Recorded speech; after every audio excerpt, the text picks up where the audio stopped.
이 시간 우리에게 주신 하나님의 말씀은 시편 8편 1절로부터 9절까지의 말씀입니다. 찾으셨으면 제가 한 절, 성도님들이 한 절 번갈아 교독하고 마지막 9절 한 목소리로 봉독합니다. 주님의 말씀입니다. 여호와 우리 주여, 주의 이름이 온 땅에 어찌 그리 아름다운지요, 주의 영광이 하늘을 덮었나이다. 주의 대적으로 말미암아 어린아이들과 전노인들의 입으로 권능을 세우시며 이는 원수들과 무법자들을 잠잠하게 하려 하십니다. 주의 손으로 만드신 주의 하늘과 주의 베풀어 주신 달과 별들을 내가 보니 사람이 무엇이기에 주께서 그를 생각하시며 인자가 무엇이기에 주께서 그를 돌보시나이까. 그를 하나님보다 조금 못하게 하시고 영화와 존귀로 관을 씌우셨나이다. 주의 손으로 만드신 것을 다스리게 하시고 만물을 그의 발 아래에 두셨습니다. 곧 모든 소와 양과 들짐승이며 공중의 새와 바다의 물고기와 바닷길에 다니는 것입니다. 다 같이 여호와 우리 주여, 주의 이름이 온 땅에 어찌 그리 아름다운지요. 아멘. 하나님 아버지, 세상을 둘러보건대 하나님께서 주신 놀라운 자연과 세상을 고백하기에는 많이 어려운 시대 가운데 있습니다. 그럼에도 불구하고 주님 예수 믿는 것이 그 어디나 하늘나라인 놀라운 영적 비결과 우리 하나님 아버지 성삼위 하나님께서 주시는 은혜를 알기에 오늘도 각 처소에서 주의 존전에 나와 예배하는 믿음의 백성들에게 하나님의 말씀을 허락하여 주시고 하나님의 뜻들을 깨달아 아는 놀라운 시간이 되게 하여 주시옵소서. 시편 8편의 말씀이 우리를 위로하고 우리에게 힘주시기를 소망하오며 우리 주님 예수님의 이름으로 기도하옵나이다. 아멘. 우리가 잘 알고 있는 연인의 이야기 중에선 로미오와 줄리엣이 있습니다. 또 세계적인 사랑이었던 심슨 부인과 또 헨리 8세라고 하는 귀한 세계적 사랑들도 있습니다. 이런 사랑들을 이야기하기에 고백하는 것 중에 하나가 음악의 장르인 세레나데입니다. 이 세레나데는 저녁 음악, 이런 뜻, 소야국이라고 하는 뜻을 가지고 있는데 여러 전문적인 지식을 갖기보다는 이 세레나데에 대한 매력적인 것은 저녁에 연인을 위해서 들려주는 곡, 아름다운 곡, 이런 고백입니다. 이 세레나데를 듣고 난 다음에 연인이 되어지고 세레나데를 통해서 연인으로 깊어지는 일이 벌어지는 것이죠. 이런 것은 인간이 갖고 있는 사람들의 고백만이 아니라 때때로는 관계를 회복하고 세워나가기도 합니다. 오늘 1절입니다. 1절을 다시 한번 읽어봅니다. 1절 읽겠습니다. 시작. 여호와 우리 주여, 주의 이름이 온 땅에 어찌 그리 아름다운지요, 주의 영광이 하늘을 덮었나이다. 한 성도님께서 시엄마라는 단어를 사용하시는 걸 들은 적이 있어요. 다소 좀 버릇이 없는 것 같기도 했지만 시엄마, 엄마 이렇게 계속해서 반복적으로 얘기를 저한테 하셨습니다. 그래서 저는 시엄마는 독특하지만 시어머니를 얘기하고 또 엄마는 친정어머니를 얘기하는구나 라고 생각을 하고 이야기를 계속 들었는데 가만히 들어보니까 시엄마나 엄마나 모두 시어머니를 얘기하는 거였습니다. 여러분, 이게 버릇이 없고 존칭을 국어사전에 없는 존칭을 한다라고도 여러분들 중엔 불편해 하실 수도 있는데요, 이렇게 저는 미루어 짐작했습니다. 이 성도님께 고부간의 갈등이 어땠을까? 시엄마, 엄마라고 부르면서 이야기를 하는 이 모습을 보면 여러분 미루어 짐작할 수 있을 것입니다. 또 어떤 분은 자기 아버지를 얘기하는데 그 사람 이렇게 얘기를 하는 거였어요. 그는 딴 사람을 얘기하는 줄 알았는데 결국 들어보니까 그분의 아버지를 지칭하면서 얘기했던 겁니다. 성도 여러분, 그 사람이라고 부르는 그분과 그 아버지와의 관계는 어떨까요? 이것이 바로 오늘 저와 성도님들이 먼저 집중해야 되는 말씀이기도 합니다. 오늘 시편 8편은 여러분과 제가 굉장히 사랑하고 즐겨하는 말씀 중에 한 모습일 것입니다. 그런데 이렇게 말에는요, 거리가 담겨져 있습니다. 내가 어떤 고백을 하느냐에 따라서 그 사람과의 관계가 더 가까워질 수 있는 것처럼 오늘 우리가 하나님과의 관계에서도 이 말은, 이 고백은 달라지지 않는다라는 것입니다. 하나님과의 관계에서 우리가 무심코 쓰는 하나님에 대한 존칭도 하나님과의 친밀성이 어떠한지를 우리에게 보여줍니다. 오늘 말씀의 1절은 군더더기 없고 아주 분명하고 명료하며 깔끔하게 하나님을 표현합니다. 여호와 우리 주여. 이 고백은 하나님을 만나고 경험하는 모든 사람들의 시작입니다. 이런 고백들은 하나님을 만나는 시작이요 기초가 되는 것이고요, 놀랍게도 오늘 시편 8편은 이런 시편 중에서 처음으로 등장하는 찬양시의 시작인데, 이 찬양이 시작되는 단계가 바로 여호와 우리 주여라고 하는 고백입니다.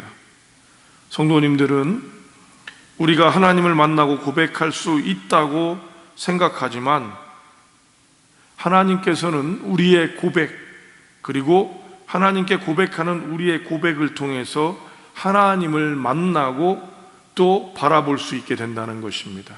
하나님을 만나야 고백하고 하나님을 다 알아야 하나님께 말하는 것이 아니라 내가 어떤 고백을 하느냐에 따라서 그 하나님을 만나고 바라볼 수 있어야 한다는 것입니다. 2절을 여러분 다시 한번 읽어보시겠습니다. 2절입니다. 2절 시작. 주의 대적으로 말미암아 어린아이들과 젖먹이들의 입으로 권능을 세우시며 이는 원수들과 도둑자들을 잠잠하게 하려 하심입니다. 여러분, 주의 대적입니다. 하나님을 대적하는 대적들을 무엇으로 여러분 지금 이긴다라고 되어 있는지 보십시오. 하나님의 권능이 무엇으로 쓴다고 되어 있어요? 다시 집중하십시오. 어린아이와 젖먹이들의 입입니다. 이들이 고백하는 이 고백을 통해서 하나님은 역사하신다면 믿음을 가지고 나가는 우리를 통해서 하나님이 역사하실 수 있는 것이죠. 젖먹이와 어린아이들의 노래, 젖먹이와 어린아이들의 고백을 통해서 우리의 문제가, 하나님은 주의 대적의 문제가 해결된다 할 수 있는 겁니다. 그래서 우리 믿음의 고백은 하나님을 만나고 바라볼 수 있게 합니다. 하나님을 만나야 고백하는 것이 아니라 하나님이 어떤 분인지를 고백할 수 있어야 한다는 것이죠. 저는 어린 시절 교회는 다녔지만 믿음이 없었던 시절이 꽤 있었습니다. 다른 사람의 하나님이셨지만 나는 교회를 여가선용으로 다녔던 적이 분명히 있습니다. 이때 그럼에도 불구하고 저한테 기도를 누가 시킨다면 이런 고백이 제일 먼저 있었습니다. 교회에서 듣고 나니까 하나님은 사랑과 은혜가 충만하신 거예요. 그리고 난 그런 하나님을 만나고 싶은 거죠. 그래서 저는 믿음이 없이 기도하고 믿음이 없이 대표 기도를 할 때 이 고백을 했습니다. 사랑과 은혜가 충만하신 하나님. 이 고백이 얼마나 자주 되었는지 나중엔 주님의 기도를 할 때도 저는 정신을 놓고 있을 땐 사랑과 은혜가 충만하신 하나님, 이렇게 시작을 하게 되더라고요. 그리고 요즘에는 하나님보다는 아버지라는 단어와 주여란 단어가 제 입에서 고백되어지고요, 언제는가는 제가 놀랬던 것 중에 제가 한숨과 같은 일을 고백하게 될 때 주여란 단어를 사용하고 있더라는 것이죠. 제가 하나님을 만났기 때문에 그럴 수도 있습니다만 저는 사랑과 은혜가 충만하신 하나님을 모를 때 사랑과 은혜가 충만한 하나님을 고백함으로 그 하나님이 정말로 사랑과 은혜가 충만하신 분임을 다시 한번 알게 되어지고 그렇게 만나게 되었습니다. 성도 여러분, 우리가 하나님을 만나게 될 때가 언제일까요? 우리가 하나님을 만나게 되는 가장 강력한 때는 우리의 한계를 경험할 때입니다. 5절을 여러분 한번 읽어봅니다. 5절 읽겠습니다. 시작. 그를 하나님보다 조금 못하게 하시고 영화와 존귀로움을 씌우셨나이다. 사람을 하나님보다 조금 못하게 했다, 천사보다 조금 못하게 했다라는 단어도 쓰는데 원래 이 단어가 엘로힘입니다. 엘로힘은 천사로 번역하는 것보다는 더 하나님으로 번역하는 것이 맞는데요, 하나님보다 조금 못하게 했다라는 고백을 합니다. 성도 여러분, 얼마나 광호한 말입니까? 얼마나 교만할 수 있는 말입니까? 하나님보다 조금 못하게 했다라는 말이요. 여기엔 믿는 사람들, 그리고 오늘 시편 8편의 믿음의 선배의 놀라운 영적인 깊이가 담겨져 있습니다. 바로 우리의 한계를 인정하게 될 때 나타나는 놀라운 축복과 당당함인 것이죠. 일반적으로 사람들은 잘나 보여야 합니다. 프로필을 쓴다든지 또 자기 이력서를 쓸 때 여러분 잘 써야 됩니다. 이건 잘 보이게 쓰는 거죠. 사진을 보여줄 때도 포토샵, 뽀샵이라고 그러죠. 뽀샵을 처리해서 더 예쁘고 좋게 보여야 된다고 생각합니다. 그런데요, 하나님 편에 섰을 때는 안 그렇습니다. 우리의 한계를 인정하게 될 때 우리는 놀라운 자신감과 당당함을 갖게 됩니다. 우리의 진리가 무엇입니까? 하나님은 전지전능하시지만 인간은 전지전능하지 않다는 것입니다. 그래서 인간은 죽음을 경험하고 실패를 경험하고 병을 갖게 되고 또 실수하고 더 나아가서는 죽음을 맞이하게 되는 것이죠. 그것이 인간이라는 것을 인정하게 될 때 우리는 이 경험이 우리를 불편하게 하고 힘들게 할 수 있어서 나이를 먹지 않으려고 하고 병들지 않으려고 하고 실수하지 않으려고 하고 실패하지 않으려고 하고 그렇게 안 한 것처럼 살면서 행복해 보이려고 노력을 합니다. 그런데요, 인간은 행복할 능력이 없습니다. 여지껏 여러분이 한 번도 불행을 경험하지 못했다면 당신은 정신적인 문제가 있는 사람이거나 아니면 정말 운이 좋은 사람일 뿐입니다. 행복은 우리 마음대로 할 수 있는 게 아니라는 것이죠. 우리는 그런 능력이 없는 사람입니다. 그래서 우리가 그런 한계를 인정하게 되면 바로 하나님을 만나고 하나님을 고백하고 하나님을 바라고 하나님을 붙들 수밖에 없게 되는 것이죠. 그리고 오늘 5절의 고백처럼 나를 하나님보다 조금 못하게 하셨다라는 이런 어쩌면 건방지고 광호한 말을 함부로 내뱉을 수 있게 되는 것입니다. 하나님 앞에서 자신의 한계를 인정하게 될 때 그것이 얼마나 큰 자신감이며 큰 기쁨이며 안정감임을 우리도 알게 될 것입니다. 자신의 한계를 인정하지 않는 사람들은 도리어 자신에 대한 확신이 없고 눈치를 보고 안정감이 없고 용기도 없습니다. 그래서 다른 사람들을 보고 눈치를 보는 것이죠. 상처가 치유된 사람들의 놀라운 고백들은요, 상처를 고백한다는 것입니다. 제가 이런 과거가 있었습니다. 물론 이것들을 함부로 얘기하지 않지만 깊은 얘기들을 나눌 때 그들은 당당하게 자신의 한계와 자신의 아픔과 자신의 모습들을 보여주게 되는 것이죠. 그래서 자신의 한계를 인정하지 않는 사람은 힘을 갖고자 하고 자기의 거를 확보하고자 하는 욕심을 갖게 됩니다. 그래서 자신의 한계를 인정한 사람과 하나님 앞에서 자신의 한계를 인정하지 않고 무엇인가를 이루어 나가려고 하는 사람의 차이가 나타나게 됩니다. 그리고 그들은 얘기합니다. 자신의 결정을 책임지지 않고, 왜냐하면 그 책임을 결정하면 내 실수를 인정해야 되니까 이것은 너무 약해지는 것이죠. 그래서 무엇을 해요? 남의 탓을 하고 다른 문제들을 거론하게 됩니다.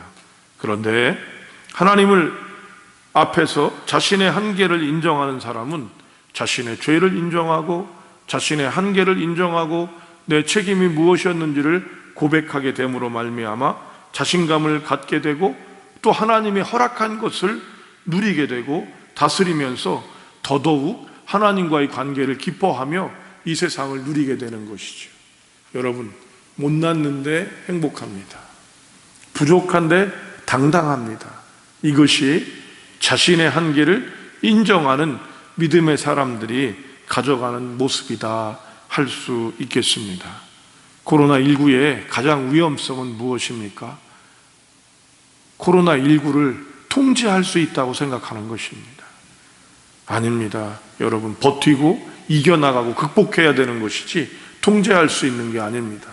코로나 바이러스는 코로나19가 우리에게 병원성을 갖고 우리를 아프게 하고 공격하는 모습을 가졌지만 이미 우리 인류와 함께 우리의 기도 안에서 오랫도록 살아갔던 바이러스라는 것을 여러분 기억하십시오. 인간은 혼자 살 수 없습니다.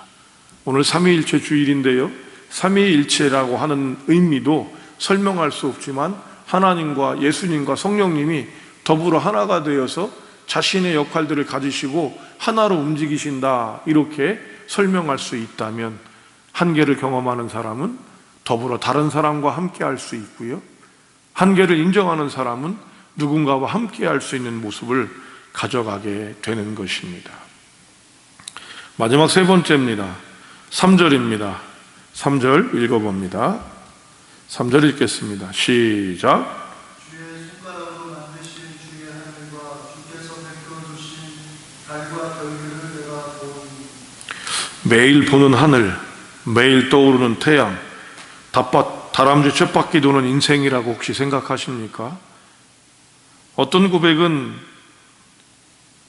그저 이런 고백들은 우리를 정말로 이 세상이 쓸모없는 곳이며 지옥과 같은 것으로 느껴지는 모습을 보게 합니다. 그런데 오늘 시편 기자의 고백은 여러분 그렇지 않습니다. 성도 여러분이 오늘도 매일 보는 하늘과 매일 떠오르는 태양이다, 맨날 같은 날이다라고 고백한다면 여러분이 예수를 믿는다라고 믿는지는 몰라도 여러분의 영적 밭은 굳어진 상태가 되어졌다라고 감히 말할 수 있겠습니다. 오늘 믿음의 선배는 우리가 보고 있는 것들, 어떤 이들은 바쁘다는 핑계로, 힘들다는 핑계로 무엇을 바라보고 느끼지조차 못하는 그 반복되어지고 평범한 것에 대해서 감격하고 있습니다. 하늘과 달과 별, 성도 여러분, 그리고 그 달과 별을 보면서 하나님을 더욱 경험하며 감격합니다. 사랑하는 성도 여러분, 우리 하나님은 우리의 상황이 어떠하든지 우리와 함께 언제나 선한 모습으로 함께 하십니다. 그리고 선한 모습으로 인도하십니다. 지난주 성령이 강림하셔서 우리를 진리로 선한 길로 인도하신다면 오늘은 예수님과 성령님과 하나님이 하나 되으셔서 우리들을 돕고 계시다는 것이죠. 이런 예수님 하나님을 바라볼 때 우리는 더욱 힘있고 풍성한 삶으로 초대되어지며 우리의 삶을 그렇게 가꾸어 갈 수 있는 사람들이 될 것입니다. 하나님의 일, 그리고 우리가 하는 평상의 일들이 놀라운 하나님의 신비로 초대되어지며 우리는 그것에 대해 응답하게 될 것입니다. 이런 귀한 은혜가 저와 여러분 가운데 함께 하시기를 주님의 이름으로 축복합니다. 기도하겠습니다.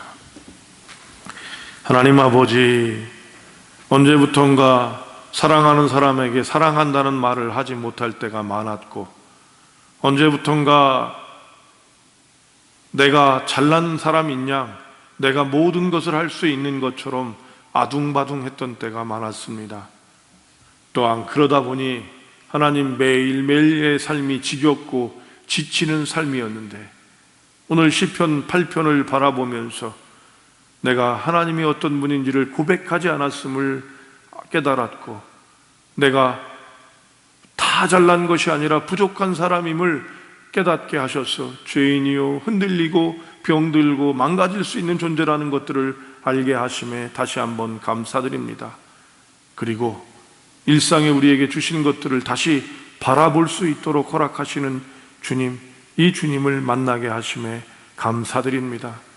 주님과 함께 동행하는 것, 주님과 함께하는 것이 얼마나 기쁘고 가슴 뛰는 일인지 우리가 깨달아 그것을 가족들에게, 또 사랑하는 이들에게 나누고, 또 우리도 베풀고 누릴 수 있도록 은혜 허락하옵소서.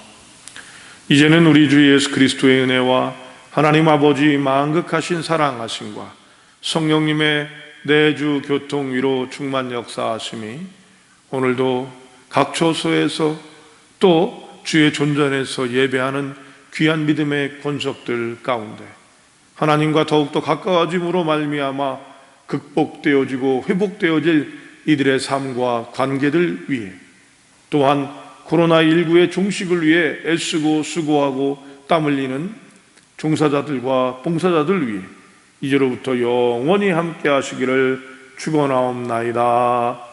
아멘.